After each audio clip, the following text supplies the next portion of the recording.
সম্মানিত উপস্থিতি, আপনাদের ভালো করে বুঝতে হবে আল্লাহ তাআলা আমাদের নবী বিশ্বনবী সাইয়্যিদুল মুরসালিন রাহমাতুল্লিল আলামিনের উপর এক মহাগ্রন্থ আল কোরআন দিয়েছে, যেটা আমাদের জন্য, আমাদের সংসার, আমাদের রাষ্ট্রীয়, পারিবারিক সব জায়গায় এই কোরআনকে নিয়ে যদি আমরা চলি, আমাদের সব জায়গায় শান্তি আসবে।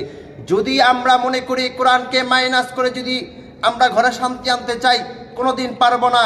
আমরা যদি সমাজের মধ্যে শান্তি আনতে চাই, কোনোদিন পারবো না। কোরআনকে সাথে নিয়ে, নবীর ভালোবাসা, আল্লাহর ভালোবাসা নিয়ে যদি আমরা সব সময় সঠিক পথে চলার চেষ্টা করি, অবশ্যই এই রাস্তায়, এই চলার পথে সুন্দর এবং শান্তি অবশ্যই আল্লাহ রাব্বুল আলামিন দিবেন। আল্লাহ রাব্বুল আলামিন কোরআনের প্রথম পৃষ্ঠার প্রথম যেই সূরা বাকারার মধ্যে বলেছেন,